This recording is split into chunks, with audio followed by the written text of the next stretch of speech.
la parole de Dieu. Pour le respect de la parole, tu peux rester un peu debout. Et après, tu vas t'asseoir dans quelques minutes. Parce que le Saint-Esprit est là, il va nous faire du bien. Et le Dieu de la parole qui nous a accrédité cet après-midi dans sa présence. Actes des Apôtres, chapitre 2.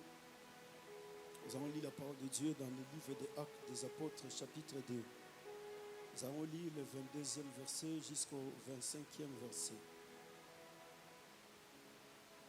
Actes des Apôtres, chapitre 2, versets 22 à 25. Actes des Apôtres, chapitre 2, versets 22 à 25. Je lis la parole de Dieu au nom du Seigneur Jésus-Christ Nazareth. Hommes israélites, écoutez ces paroles.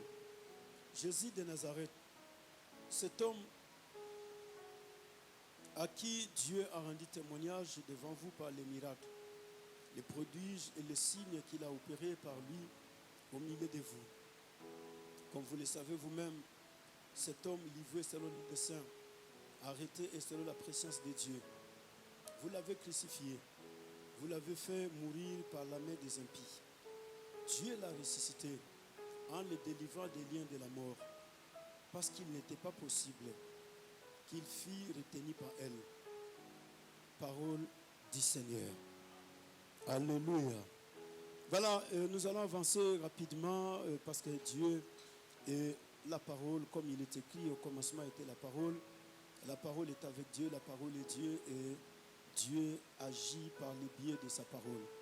Dieu il sauve par le biais de sa parole. Dieu il guérit, il délivre, il pardonne, il bénit par le biais de sa parole. Alléluia. Ici c'était la déclaration de Pierre. Pierre il était en train de parler aux Israélites. Et en parlant aux Israélites, Pierre est en train de pouvoir les présenter. Parce que Pierre, d'un coup, il parlait aux gens, mais Pierre les présentait directement Jésus. Pierre dit, écoutez ces paroles. Jésus de Nazareth, cet homme à qui Dieu a rendu témoignage devant vous par les miracles, les prodiges et les signes qu'il a opérés par lui. Donc Pierre, il est en train de présenter Jésus au peuple d'Israël, aux Israélites, ceux qui ont vu Jésus pendant le temps qu'il était sur la terre des vivants. Et pendant son séjour sur la terre des vivants, ils ont vu Jésus, comment est-ce que Dieu a utilisé Jésus, comment est-ce que Dieu il a rendu témoignage de Jésus, comment est-ce que Dieu il a opéré des miracles par le canal de Jésus. Dieu il a opéré des prodiges, des signes. Dieu il a fait marcher des paralytiques. Dieu il a ouvert les yeux des aveugles. Dieu il a purifié les lépreux. Dieu il a ressuscité des morts. Dieu il a fait parler des sourds-muets. Dieu il a opéré des choses par le biais de Jésus-Christ. Alors Pierre il est en train de présenter directement Jésus au peuple d'Israël. Alors c'est ce qui est beaucoup plus important, frères et sœurs, que toi et moi nous devons comprendre. Jésus il a déjà opéré un miracle dans ta vie. Et je sais que tu es témoin de ces miracles-là. Jésus il a déjà opéré un signe dans ta vie. Je sais que tu es témoin de ce signe-là. Jésus il a déjà opéré des prodiges dans ta vie. Je sais que tu es témoin.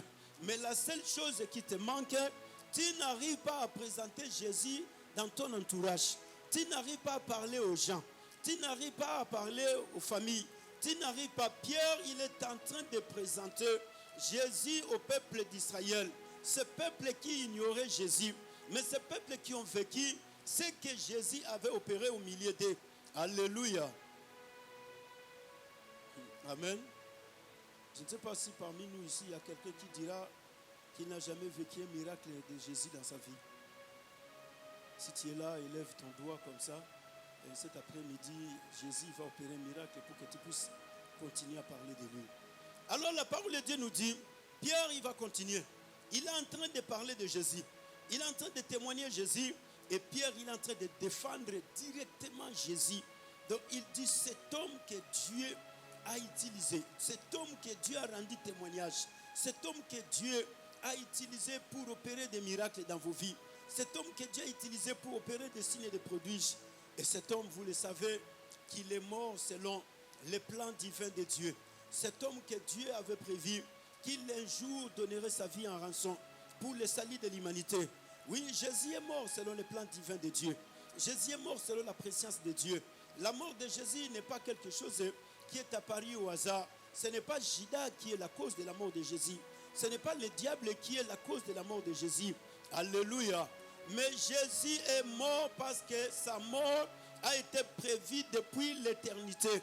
Son Père qui l'a envoyé sur la terre avait déjà prévu qu'il allait mourir un jour pour le salut de l'humanité.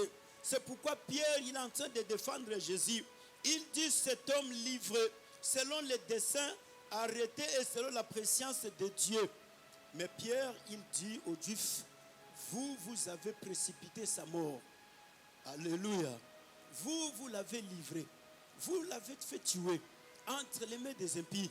Mais Dieu lui-même avait prévu qu'il puisse mourir. Mais vous avez dit non.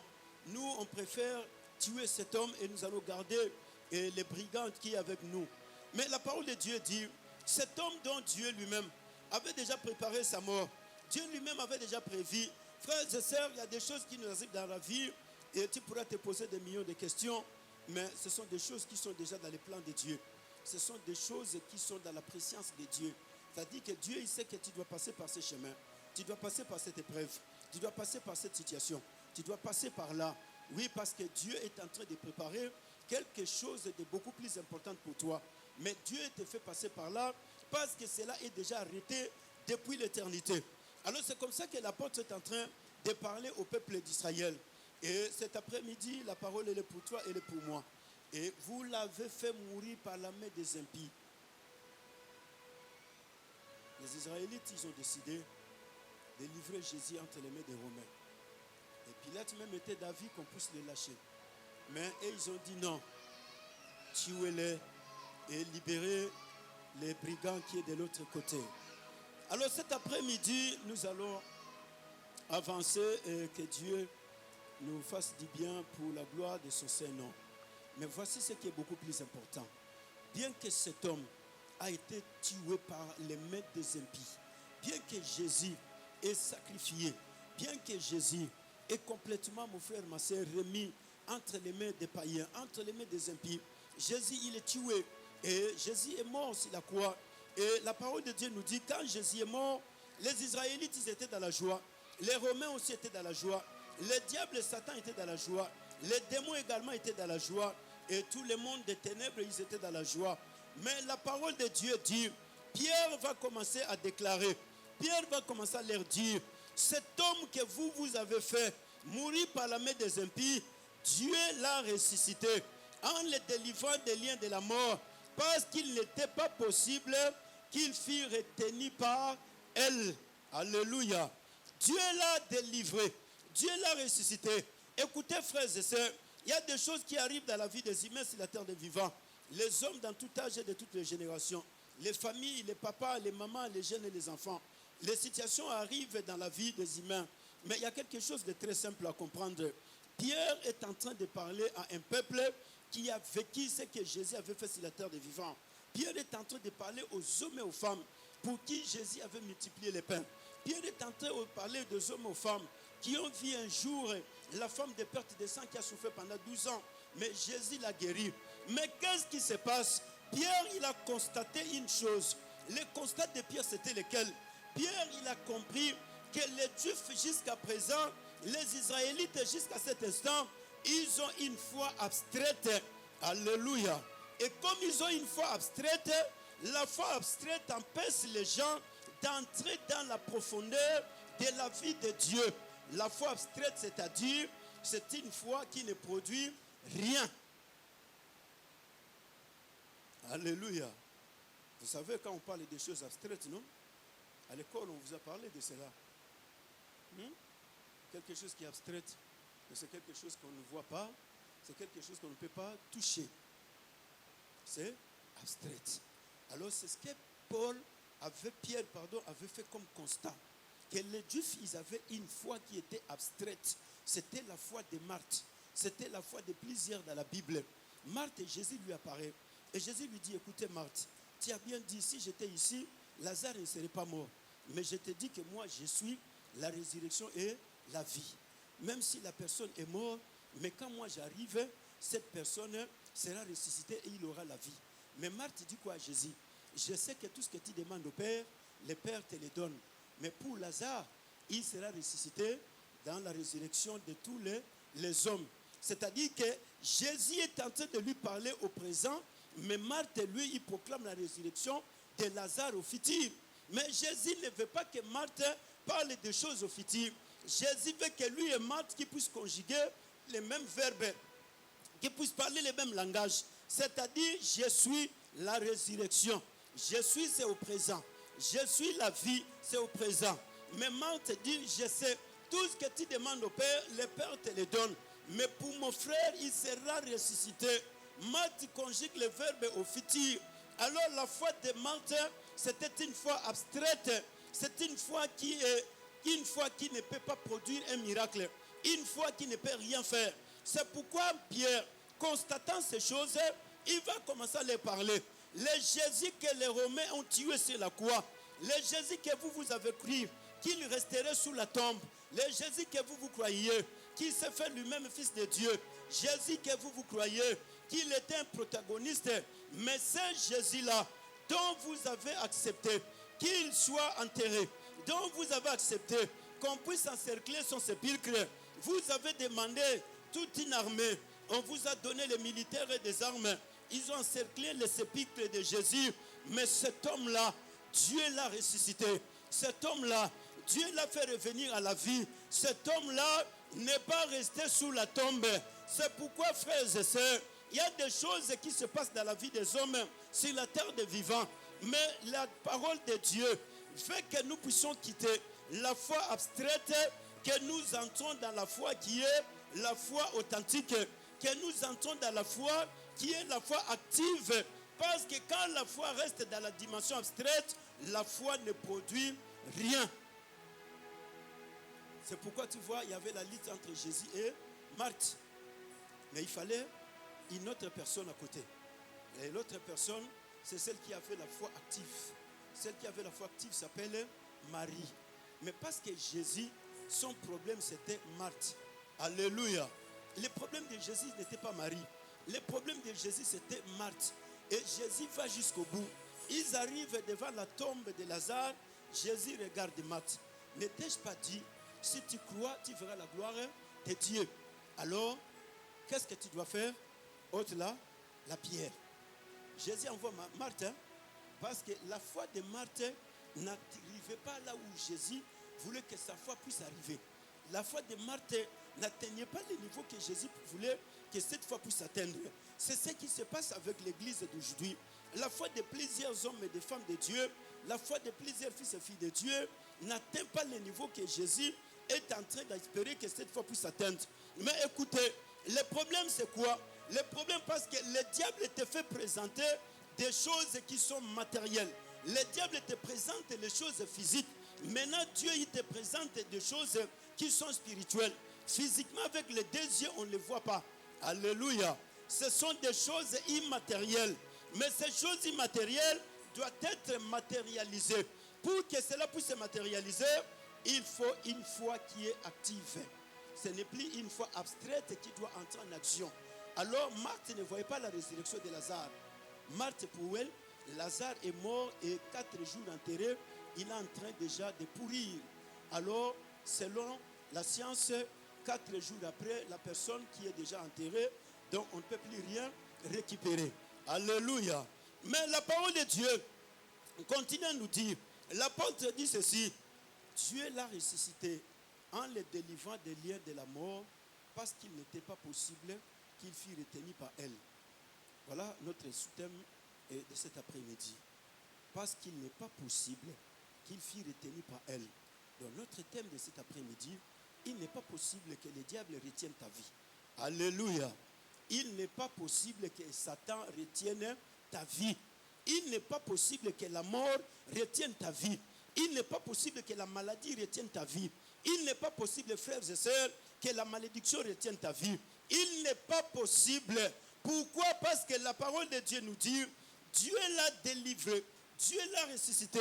Dieu qui l'a ressuscité pourquoi? Parce que la mort était inférieure. La mort n'avait pas la possibilité de retenir Jésus sous la tombe. La mort elle-même, elle comprenait que cet homme qui est venu, cet homme qui est en train de dormir là, cet homme qui est mis sur cette sépulcre, c'est bien lui qui a fait que moi, la mort, je puisse exister. Alors comme c'est lui qui a fait que j'existe, je n'ai pas le pouvoir, je n'ai pas la capacité, je n'ai pas la force de retenir cet homme sous la terre. C'est pourquoi, mon frère et ma soeur, le diable et Satan n'a pas le pouvoir de retenir ta vie, même si tu passais par le chemin de la mort, même si tu passais par le chemin des épreuves. Jésus est passé par là, par la présence de Dieu. Même si tu passais par les combats, même si tu passais par les rejets, même si tu passais par des choses compliquées, mais il y a une seule parole que je viens te proclamer cet après-midi. Cette parole, Satan ne peut jamais retenir ta vie, parce qu'il n'a pas le pouvoir de retenir ta vie. Pourquoi il n'a pas le pouvoir? Car en toi habite la nature divine de Dieu. En toi habite le Saint-Esprit de Dieu. C'est pourquoi, frères et sœurs, comme le Saint-Esprit habite en toi, Jésus, le diable et la mort ne pouvaient pas le retenir. Pourquoi? Parce que Jésus avait la divinité de Dieu en lui. Oh, celui qui a la divinité de Dieu, le diable le combattra, mais il ne peut pas le retenir. Le diable va pouvoir le faire passer par des persécutions, mais il ne saura pas le retenir. Parce que le diable ne saura pas résister à la puissance divine de Dieu. Il ne saura pas. Il va y arriver à faire cela pendant 2-30 minutes, mais après 1 heure, il ne saura pas. Ça va chauffer et le diable est obligé de lâcher. Les démons sont obligés de lâcher. C'est pourquoi, frères et sœurs, le diable ne peut pas retenir ta vie dans les difficultés. Même si tu passes par les difficultés, ne donne pas la force au diable. Même si tu passes par les épreuves, même si tu passes par les rejets, même si tu es en train de passer par la maladie, cette maladie ne peut pas te retenir. Pourquoi? Parce que la maladie n'a pas le pouvoir sur toi. La maladie va combattre ton corps, qui est la chair humaine. Mais la maladie ne peut pas te retenir, parce qu'en toi habite la nature divine de Dieu. En toi habite le Saint-Esprit de Dieu. C'est pourquoi la parole de Dieu nous dit, celui qui est en vous est plus grand que celui qui est dans le monde.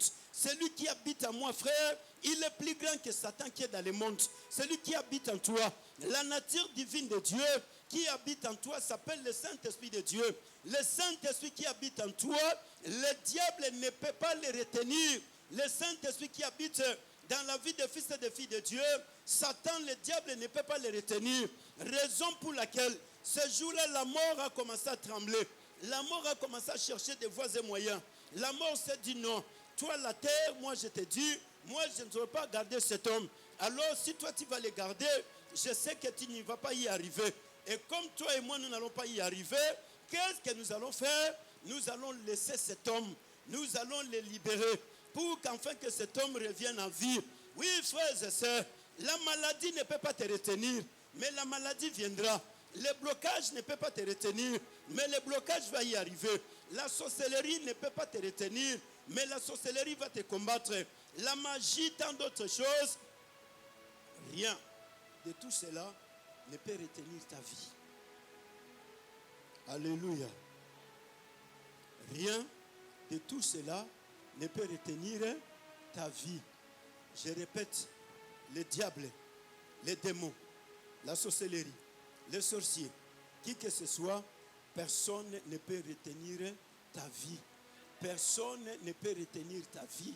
C'est pourquoi vous voyez, même les gros poissons ne pouvaient pas retenir Jonas.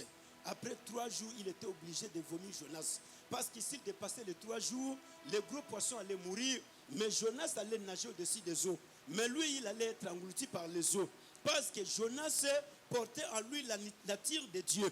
Et comme la nature de Dieu, il n'y a aucune puissance, frère, qui est au-dessus de la nature de Dieu.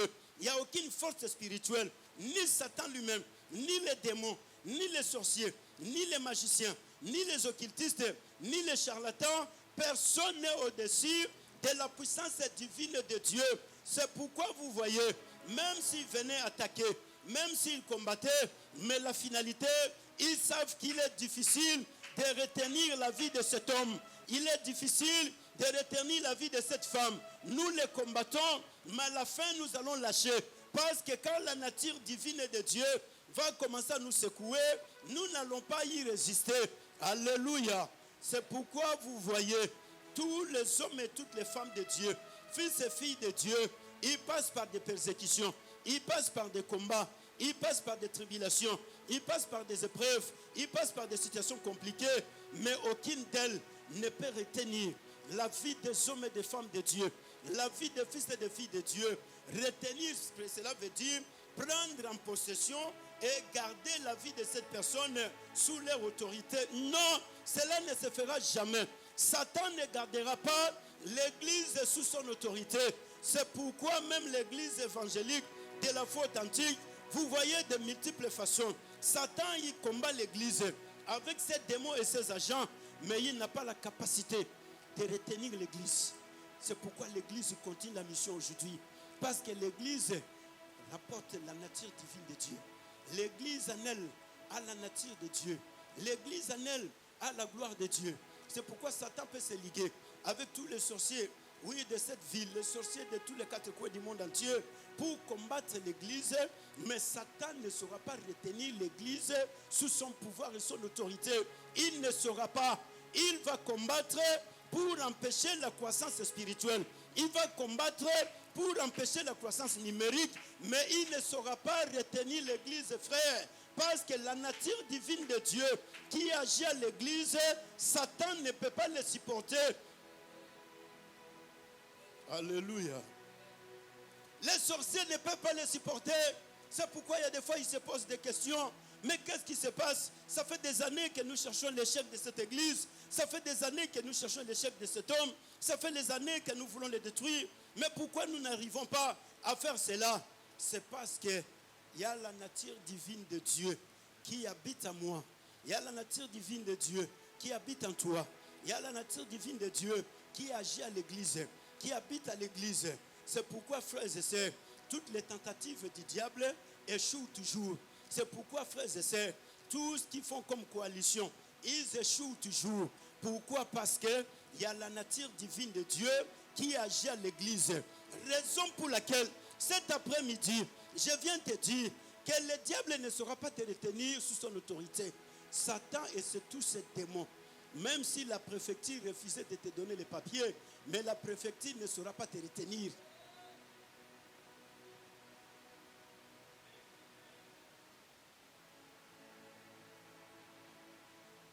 Alléluia.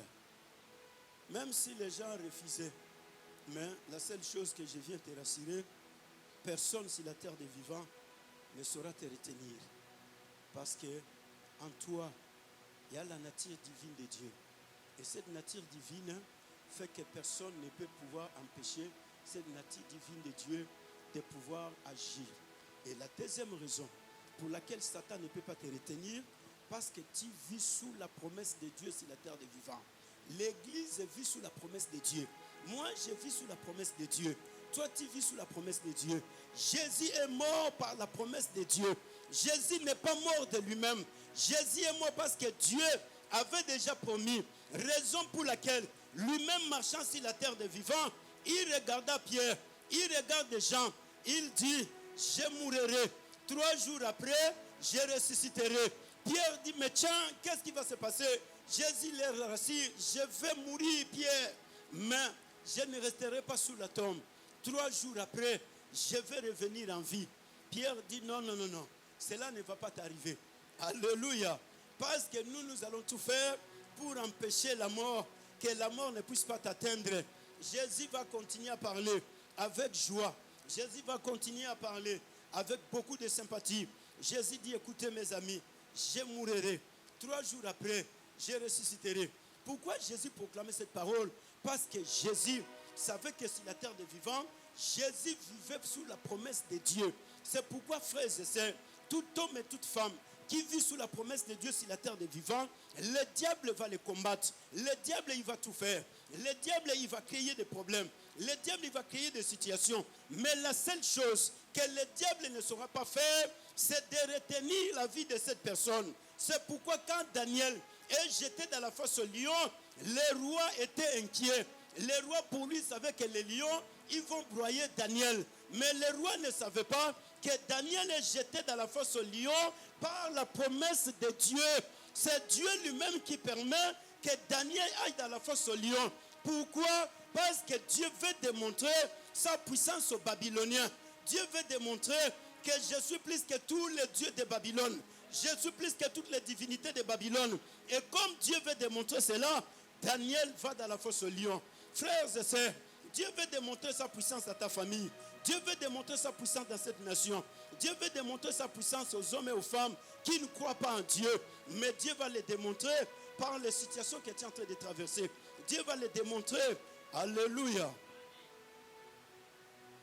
Que Dieu vous bénisse richement. Nous allons lire la parole de Dieu dans les livres d'Exode. Tu n'as pas besoin de pleurer. Mais tu dois savoir que tu es sous la promesse de Dieu. Et sous la promesse de Dieu, personne ne te détruira. Sous la promesse de Dieu, personne n'empêchera Dieu d'accomplir sa parole. Écoutez ce que la parole de Dieu nous dit dans le livre d'Exode. Exode chapitre 14. Nous allons lire quelques passages et nous allons prier cet après-midi. Alléluia. Exode chapitre 14. Je vais lire le verset 3 jusqu'au verset 10. Il est écrit dans la parole de Dieu, dans le livre d'Exode. L'Éternel parla à Moïse et dit: parle aux enfants d'Israël qu'ils se détournent, qu'ils campent devant Pi-Hahiroth, entre Migdol et la mer, vis-à-vis de Baal-Téphon. C'est en face de ce lieu que vous camperez près de la mer. Pharaon dira des enfants d'Israël: ils seront égarés dans le pays, dans le désert, et le désert les enferme. J'endurcirai les cœurs de Pharaon, et il les poursuivra. Mais Pharaon et toute son armée serviront pour éclater. Vous lisez la parole de Dieu. Pharaon et toute son armée feront quoi? Oh là là là là. Il y a des gens qui n'ont pas trouvé cela. Exode chapitre 14. Je vais répéter. La parole de Dieu nous dit ceci: j'endurcirai les cœurs de Pharaon et il les poursuivra. Mais Pharaon et toute son armée serviront. Pharaon et toute son armée feront quoi? Pharaon et son armée serviront à faire éclater ma gloire. Et les Égyptiens sauront que je suis l'Éternel. Et les enfants d'Israël firent ainsi. On annonça au roi d'Égypte que le peuple avait pris la fuite. Alors le cœur de Pharaon et celui de ses serviteurs firent changer à l'égard des peuples d'Israël. Il dit: qu'avons-nous fait en laissant aller Israël, dont nous n'aurons plus les services? Et Pharaon attela son char, et il prit son peuple avec lui. Il prit 600 chars d'élite et tous les chars de l'Égypte. Il y avait des combattants. L'Éternel endurcit les cœurs de Pharaon, roi d'Égypte, et Pharaon poursuivit les enfants d'Israël. Les enfants d'Israël étaient sortis la main levée. Les Égyptiens les poursuivaient, et les chevaux, les chars de Pharaon et ses cavaliers et son armée les atteignirent campés près de la mer vis-à-vis des pales de Téphon, et Pharaon approcha. Et la parole de Dieu nous dit, Dieu il a dit, Pharaon et son armée serviront pour faire éclater ma gloire. Alléluia. Pharaon et son armée, Pharaon et tous ses militaires. Écoutez frères et sœurs, il est difficile pour qu'un sorcier tue celui qui est sous la promesse de Dieu. Il est difficile, frères et sœurs, qu'un charlatan, qu'un marabout, qu'un occultiste, il va faire tout ce qu'il peut faire, mais il y a Dieu qui l'attend. Alléluia. Dieu dit, écoutez Moïse, ne te dérange pas, ne te préoccupe pas de cette affaire, laisse-moi faire les choses. Moi-même, je prends soin de Pharaon, parce que je vais endurcir son cœur. Mais Pharaon et toute son armée, ils vont poursuivre les enfants d'Israël. Mais quand ils vont poursuivre les enfants d'Israël, je vais les utiliser afin qu'ils puissent éclater ma gloire. Parce que moi, j'avais promis à Abraham que ta descendance ira en captivité. Et après 430 ans, je me souviendrai de cette parole. Et quand je me souviens de cette parole, je ferai sortir ta descendance du pays où ils seront en captivité. Je les ramènerai sur le territoire de Canaan, le pays où coule le lait et le miel. La destination n'est pas la mer Rouge. Dieu, il n'a pas promis à Abraham la mer Rouge. Dieu, il a promis le territoire de Canaan. C'est-à-dire qu'en sortant de l'Égypte, Israël doit atteindre Canaan. Israël ne peut pas s'arrêter en cours de route. Et comme ils sont sous la promesse de Dieu, Pharaon les poursuit. Et quand Pharaon les poursuit, Dieu dit à Moïse, ces hommes et ces femmes, ils serviront pour éclater ma gloire. pour que je puisse manifester ma puissance, pour que les nations aux alentours sachent que toi, visible et invisible, ce Dieu s'appelle le créateur du ciel et de la terre. C'est lui le Dieu d'Abraham, d'Isaac et Jacob. Ce Dieu s'appelle Je suis celui qui est. Et voilà pourquoi Pharaon était dans la joie. Il a commencé à poursuivre et les soldats étaient dans la joie. Ils avaient des chars d'élite, ils avaient des combattants, des hommes spécialisés dans la guerre. Mais ils ne savaient pas que Dieu les attendait parce que Dieu va les tuer tous. Alléluia. C'est pourquoi, frère, la parole de Dieu nous dit, il n'était pas possible que la mort puisse retenir Jésus-Christ sous la tombe. Parce que Jésus est mort par la promesse de Dieu. Celui qui s'en va avec la promesse de Dieu, le diable ne peut jamais retenir sa vie. Celui qui marche avec la promesse de Dieu, même si le diable le combattait, le diable le ramenait dans un coin où il se retrouve tout seul, frère, le diable ne peut pas le retenir. Le diable fera par tous les moyens. Les démons, les sorciers, les charlatans, les marabouts, les méchants que le diable va utiliser, ils feront tout. Mais dans toutes ces choses, ce n'est pas toi qui fais les choses. Ce n'est pas moi qui fais les choses. Celui qui fait les démarches, c'est Dieu. Dieu, il est en train de faire les démarches tranquillement. Pharaon, il est là. Il est en train de continuer à poursuivre Israël. Et quand ils arrivent devant la mer rouge, Dieu rappelle Moïse, je t'avais dit que Pharaon et son armée serviront pour éclater ma gloire. Frappe les bâtons sur la mer. Ces peuples, ils vont traverser. Moïse, il va frapper les bâtons. Les Israélites, ils vont commencer à traverser. Et Pharaon et les Égyptiens, ils diront, nous aussi, nous allons les poursuivre. Mais eux, ils ne savaient pas qu'en poursuivant, Dieu va commencer à éclater. Dis à l'autre, c'est le temps où Dieu commence à éclater sa gloire dans ma vie. Non. Dis, c'est le temps où Dieu commence à éclater sa gloire dans ma vie. C'est le temps où Dieu commence à éclater sa gloire dans cette église. C'est le temps où Dieu commence à éclater sa gloire dans notre église. C'est le temps où Dieu commence à éclater sa gloire dans ta vie. Frères et sœurs, quand Dieu commence à éclater la gloire, Dieu n'a pas besoin de secours des hommes. Dieu n'a pas besoin qu'on puisse l'aider. Parce que Dieu, personne ne peut l'aider. Il est le Dieu qui n'a pas de conseiller. Moïse ne pouvait pas lui donner conseil. Dieu, il a décidé de lui-même. Pharaon et son armée serviront pour éclater ma gloire. Frères et sœurs, les sorciers, les sorcières qui te combattent serviront pour éclater la gloire de Dieu. Les méchants et toutes ces personnes, la maladie, les blocages, la stérilité, les échecs, la misère, tout ce que tu vis, c'est pour éclater la gloire de Dieu. Ceux qui sont en train de combattre l'église vont servir pour éclater la gloire de Dieu. Parce que le temps est arrivé où Dieu va commencer à tuer l'un après l'autre. Parce que Dieu, il sait que je vous ai laissé poursuivre cette église parce que vous devriez servir à éclater ma gloire. Je vous ai laissé poursuivre la vie de cet homme. Je voulais que vous puissiez éclater ma gloire. Je vous ai laissé, oui, vous puissiez combattre la vie de cette femme. Frère, il y a des gens qui devraient aujourd'hui avancer beaucoup plus loin. Mais à cause des Égyptiens, aujourd'hui, certaines personnes se sont arrêtées quelque part. Mais les Égyptiens, ces jours-là, ils ont commencé à mettre un pas dans les eaux. Et ils ne savaient pas qu'en mettant un pas dans les eaux, c'était la fin de leur vie. En mettant le second pas, c'était la disparition totale. Alléluia. C'est pourquoi Dieu, il a rassuré à Moïse. Les Égyptiens que vous voyez aujourd'hui, vous ne les verrez plus jamais. Oui, la maladie que tu vois aujourd'hui, tu ne la verras plus jamais. Les problèmes et les épreuves que tu as vécues, tu ne les verras plus jamais. Parce que le temps de Dieu est arrivé. Le temps où Dieu est en train d'éclater sa gloire est arrivé. Le temps où Dieu démontre à tes adversaires que lui c'est mon fils, lui c'est ma fille. Le temps où Dieu démontre, frère, aux hommes et aux femmes que cette église m'appartient. Cette église est là pour me servir. Le Dieu de la parole se lève. Parce que Dieu, il va commencer à frapper l'un après l'autre. Alléluia. Non, Dieu, quand il frappe, il n'a pas pitié. Hein? Dieu, il n'a pas de conseiller. Hein?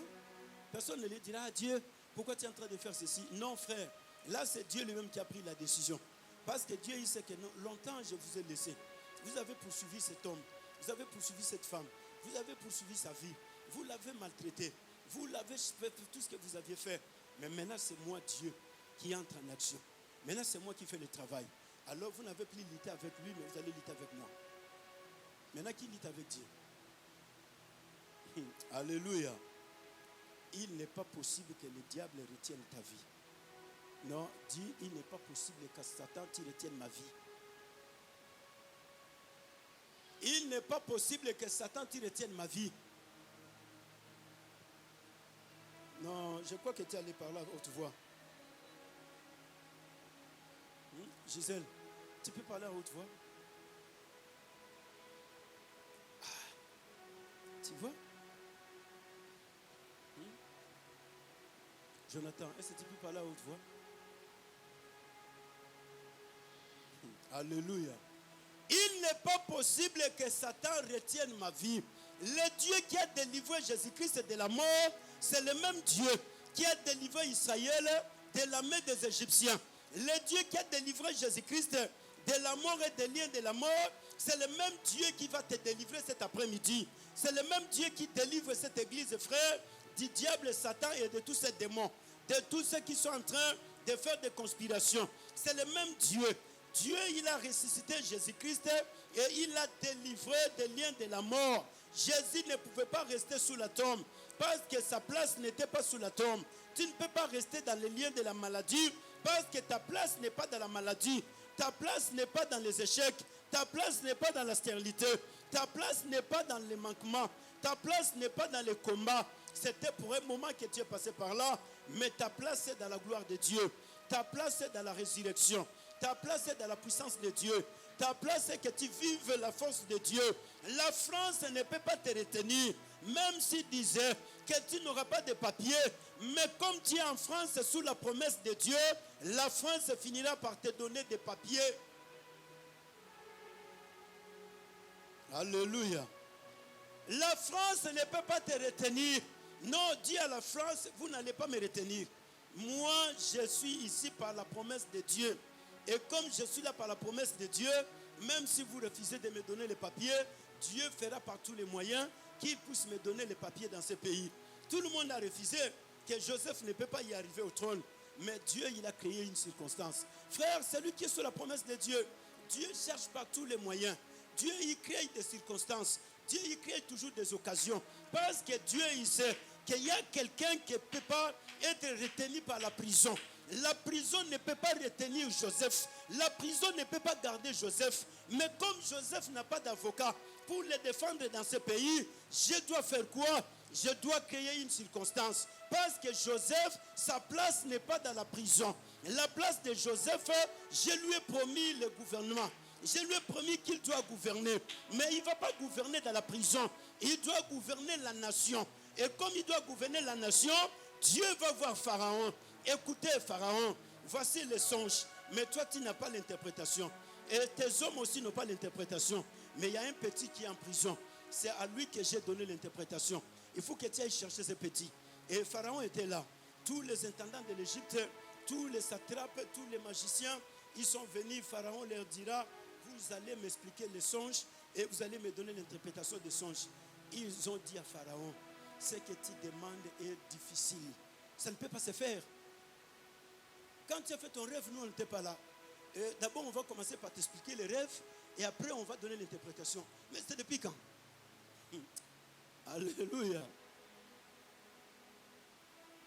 Pharaon et ces gens, ces jours-là, il y a eu la pagaille dans le palais royal. Mais depuis quand ça a commencé? Et il y a l'un qui lui dit, mais ça, ce sont des choses qui sont réservées aux dieux. Mais nous, on va le faire comment? Pharaon dit, il ne faut pas que vous puissiez me distraire. J'ai besoin que vous puissiez m'expliquer d'abord les songes. Parce que je l'ai totalement oublié. Et après l'explication, vous allez m'interpréter ces songes, me dire qu'est-ce que cela signifie. La panique dans le palais royal. La panique en Égypte. Tout l'Égypte dans le chaos. Et l'un des prisonniers, il commence à dire, il y a un petit qui est en prison. Ce petit-là, il m'avait un jour interprété les songes. On était à deux. Il m'a dit, moi, Pharaon va me rétablir dans mes responsabilités. Il avait dit à mon ami va être tué. Et les choses se sont accomplies comme lui nous avait dit. Mais je ne sais pas, ça fait plus de 2 ans passés. est-ce que le petit il est encore en prison ou bien il est mort? Il est venu voir le roi pour lui dire, écoutez, il y a un petit en prison. Envoie les gens pour que là, il le cherche. S'il est là, lui, il a l'esprit de Dieu en lui. Alors, il a la capacité de t'expliquer les songes et il a la capacité d'interpréter les songes. Pharaon dit bravo. On est parti. Joseph était là en train de parler avec les prisonniers. Alléluia. Joseph était en train de parler avec tous les autres prisonniers. Et on attend à la porte. Qu'est-ce qu'il y a? Mais c'est Joseph, on a besoin de toi. Moi? Ah, mais je ne suis pas connu en Égypte. D'ailleurs, je n'ai personne ici pour venir me chercher. Qu'est-ce qui se passe? On lui dit, il y a le roi qui t'appelle. Le roi? Ah, c'est que mon problème change de dimension. Je vais quitter cette prison pour être encore emprisonné dans le palais royal. Mais Joseph sort de la prison. En sortant de la prison, il arrive. Le roi dit non. Amène d'abord le petit au salon pour qu'on puisse le coiffer. Joseph, on va le coiffer ce jour-là. Le roi dit, vous allez enlever un peu la tunique de la prison. Il ne va pas faire les choses avec toutes ces choses-là. On enlève la tunique de la prison. Bon, le roi lui dit, écoutez, on m'a dit que toi, tu as l'esprit de Dieu en toi. Moi, j'ai fait un rêve, mais j'ai totalement oublié les rêves. Mais on m'a dit que toi, tu expliques les rêves et tu donnes l'interprétation des rêves. C'est pourquoi je t'ai fait appeler. Joseph lui dit, ce n'est pas à moi d'expliquer à Pharaon les rêves et d'interpréter.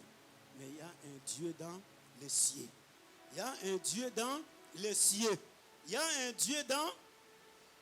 Oh là là. Est-ce que vous ne pouvez pas dire cela avec force? Il y a un Dieu dans les cieux. C'est lui qui a la capacité d'expliquer à Pharaon et de donner l'interprétation du songe. Mais moi, je n'ai pas la capacité, Pharaon.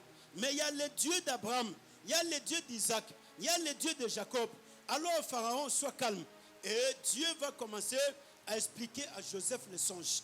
Dieu lui dit, voilà ce qui s'est passé. Voilà l'interprétation. Joseph va commencer à expliquer les choses. Et Pharaon, les larmes ont commencé à couler. Il dit, mais depuis quand tu es dans la prison? Joseph lui dit, ça fait déjà plus de 13 ans. Je suis encerclé là-bas. Je suis bloqué là-bas pendant tout ce temps. Pharaon dit, non, ces choses ne vont pas se faire. Tu ne rentreras plus dans la prison. Dès aujourd'hui, toi et moi, nous avons quelque chose à faire. Je te donne tous les pouvoirs de l'Égypte. La seule chose qui va me séparer de toi, c'est la royauté. Mais toute l'Égypte, je te les donne. Tous les Égyptiens, Pharaon leur dit, écoutez ce que Joseph vous dira. Faites tout ce qu'il va vous demander. Frères et sœurs, c'est lui qui va sous la promesse de Dieu. Même si la mort arrivait, Dieu va l'épargner de la mort. Parce que Dieu sait que ma promesse ne s'est pas encore accomplie dans la vie de cet homme. Oui, parce qu'il y a une chose que Dieu ne peut jamais sacraliser, c'est la parole qui est sortie de sa bouche. Dieu ne peut jamais sacraliser cette parole. Même si la personne s'est retrouvée face à l'armée, comme David, encerclé par l'armée de Saul. Et Abner et tous les autres sont prêts à tirer. Mais David proclame la parole. Quand David proclame la parole, David dit, je ne mourrai pas, je vivrai, je raconterai les œuvres de l'Éternel. À ce moment, David est encerclé. L'armée de Saul l'a encerclé. David n'a pas moyen de fuir. Mais David proclame la parole. Je suis sous la promesse de Dieu. Je ne suis pas roi par moi-même, mais c'est Dieu qui m'a choisi. C'est Dieu qui a envoyé le prophète Samuel. Vous n'allez pas me tuer. Je vivrai et je raconterai les œuvres de l'Éternel. Et ce jour-là, la façon David s'est échappé, même Abner, le chef d'état-major, là où il est sous le sol, là où il est enterré, Abner continue à réfléchir jusqu'aujourd'hui. Comment cela est-il arrivé que le fils d'Isaïe, que nous avions encerclé, et il ne pouvait pas, ce jour-là, tu ne comprendras pas l'histoire parce que tu ne l'as pas vécu. Va demander à David, il va te raconter. C'est comme ici, là où nous sommes, hein, les militaires, ils vont boucler toute cette zone. Et ils ont besoin de tuer tout le monde qui sont ici, là, à l'intérieur. Mais ils arrivent ici, ils ne comprennent pas, tous nous les échappons, et juste on passe par leurs pieds, on sort et puis on s'en va. Ils rentrent ici, ils ne retrouvent personne. Ils se disent, mais ce n'est pas possible. Comment ces choses est-il arrivé? Alléluia. C'est pourquoi Satan ne te retiendra pas. C'est pourquoi la maladie ne te retiendra pas. C'est pourquoi les échecs ne te retiendront point. C'est pourquoi la sorcellerie de la famille ne te retiendra pas. C'est pourquoi la magie, l'occultisme, frère, tout ce qui se passe ne te retiendra pas parce que tu es sous la promesse de Dieu. Dieu dit, ne crains point, car je suis avec toi. Je te délivrerai. Ils te feront la guerre et ils ne te vaincront point. Parce que je suis sous la promesse de Dieu. Même si on me faisait la guerre, mais la guerre qu'on va me faire, personne ne pourra me vaincre. Même si on te faisait la guerre qu'on va te faire, personne ne pourra te vaincre. Parce que tu es sous la promesse de Dieu. Ils te feront la guerre et ils ne te vaincront point. Parce que moi, l'Éternel, je suis avec toi pour te délivrer. C'est pourquoi, frères et sœurs, la mort ne pouvait pas retenir Jésus-Christ. Parce que Jésus est sous la promesse de toucher. Jésus dit, ma fille, ta foi t'a sauvée. Va en paix. C'est pourquoi je disais ici, Dieu n'a pas besoin de la foi abstraite. Dieu a besoin de la foi active. Frère Bovic, si tu veux avancer, n'aie pas la foi abstraite. L'abstraction va te laisser dans la distraction. L'abstraction va te laisser dans les soucis. L'abstraction va te laisser dans les inquiétudes. L'abstraction va te faire voir comme si Dieu ne pourra plus rien faire dans ta vie. Parce que c'est une foi qui est abstraite. Mais Dieu a besoin de la foi de la perte de la femme de perte de sang. Si j'ai touché cet élément, ça t'indique que je serai guéri de cette maladie. Et la parole de Dieu dit, elle a touché cet élément, la clinique de Jésus. La maladie a dit non. Je ne peux pas retenir encore sa vie de cette femme. Longtemps, je l'ai retenue, 12 ans. Mais aujourd'hui, c'est fini. Je ne peux pas continuer à la retenir. La maladie est totalement partie. Écoutez, frères et sœurs, Église évangélique de la foi authentique, je viens proclamer cette parole aujourd'hui. Nous devons abandonner la foi abstraite, mais nous devons avoir la foi active, la foi qui entre en action, la foi qui pose des actes, la foi qui agit. Même si on te disait que la France est devenue très difficile, mais la foi qui agit ne proclamera pas cette parole. La foi qui agit va proclamer la parole vivante de Dieu. Dieu, il dira quoi aux Israélites? N'appelez pas conjuration ce que ce peuple appelle conjuration. N'appelez pas souffrance ce que ce peuple appelle souffrance. N'appelez pas problème ce que ce peuple appelle problème. C'est-à-dire que celui qui a la foi active a le langage de Dieu. Mais celui qui a la foi abstraite conjugue les verbes comme les hommes dans le monde les conjuguent. C'est pourquoi Jésus avait des difficultés avec Marthe. C'est pourquoi Jésus avait des difficultés avec les pharisiens. Parce que les pharisiens, ils avaient la foi abstraite. Mais Jésus n'avait pas de problème avec Marie. Parce que Marie était toujours au pied de Jésus.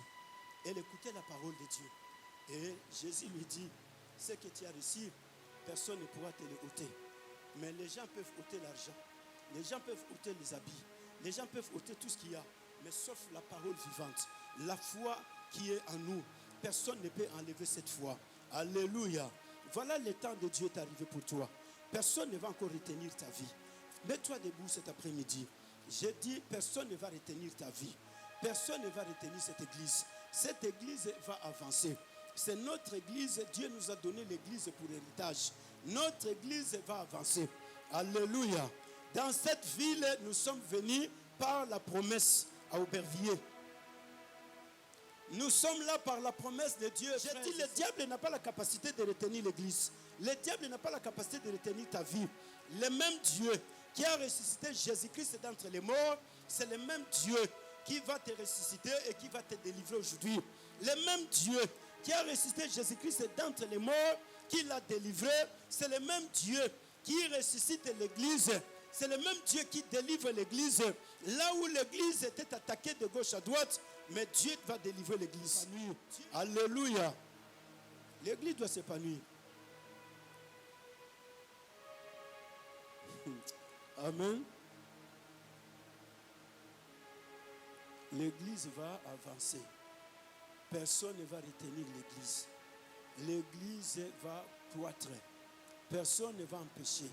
Dieu, il va ramener les hommes et les femmes de toute tribu dans l'église. Dieu, il va ramener les hommes et les femmes de toute langue dans l'église. Dieu, il va ramener les Chinois, les Indiens. Il va ramener toutes les personnes à l'église. Parce que c'est la volonté de Dieu. Dieu, il va stabiliser l'église parce que c'est la volonté de Dieu. Personne ne pourra retenir l'église sous sa puissance. Personne ne pourra retenir l'église sous son autorité. Ça, c'est la chose la plus importante. Gisèle, mets-toi debout. Alléluia.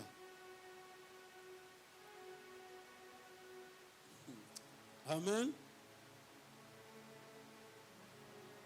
Personne ne va retenir ta vie. Gisèle, viens.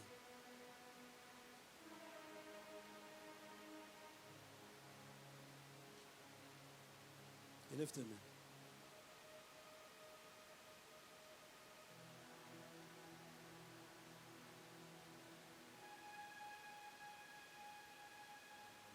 Le Dieu qui a ressuscité Jésus d'entre les morts, et celui qui l'avait délivré des liens de la mort, c'est le même Dieu qui te délivre.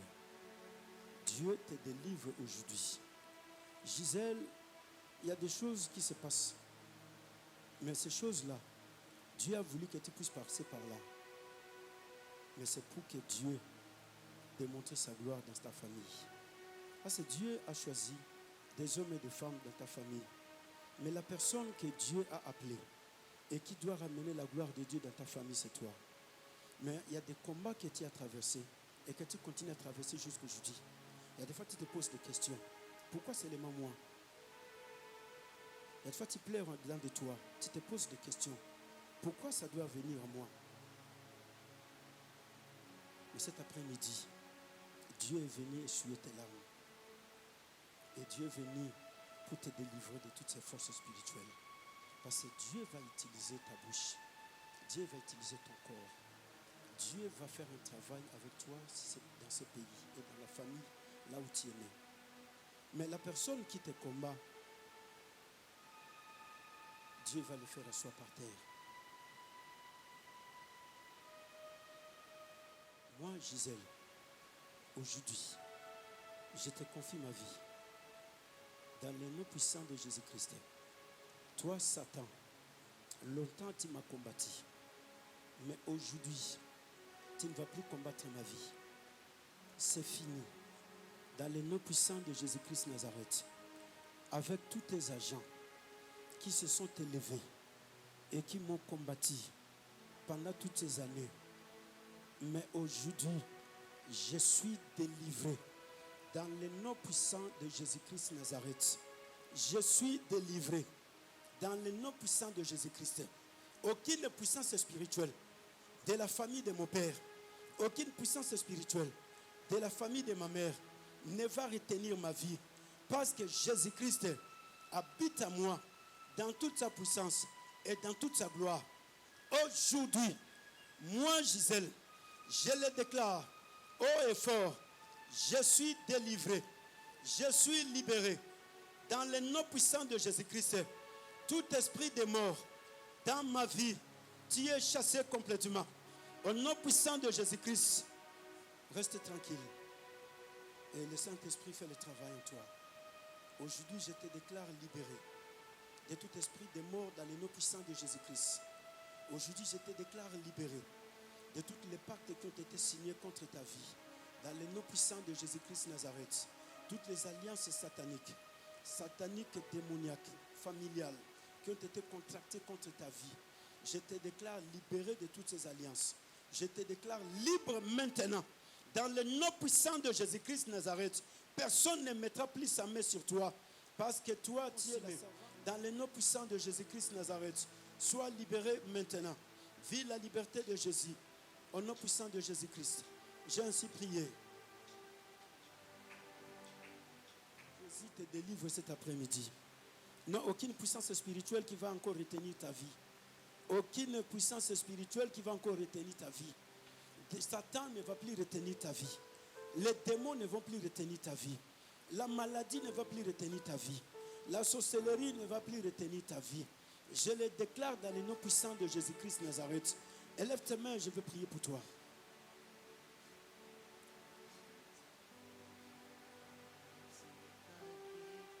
Thomas, viens.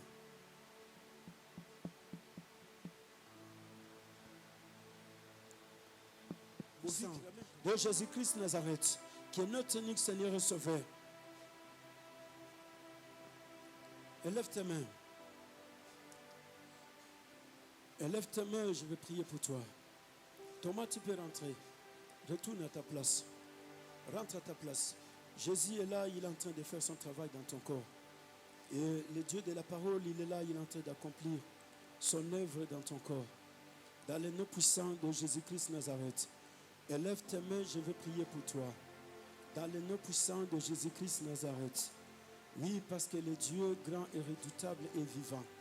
Aujourd'hui, Dieu est venu te délivrer. C'est le jour de ta délivrance.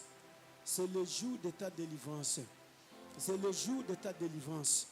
Priscilla, viens. C'est le jour de ta délivrance. J'ai vu de la famille de ta mère ne peuvent pas retenir ta vie. Aujourd'hui, maintenant, je te déclare libéré dans le nom puissant de Jésus-Christ. J'ai détruit toutes les racines des maladies diaboliques. J'ai détruit toutes les racines des maladies sataniques. Occulte dans le nom puissant de Jésus-Christ Nazareth. Oui, parce que ton corps n'est pas le temple du Saint-Esprit. Tu ne tomberas plus malade maintenant. Je déchire les ordonnances de la maladie. Je détruis les pactes qui ont été signés contre ta vie. Je les détruis totalement. Dans le nom puissant de Jésus-Christ Nazareth. Oui, ya baba baba.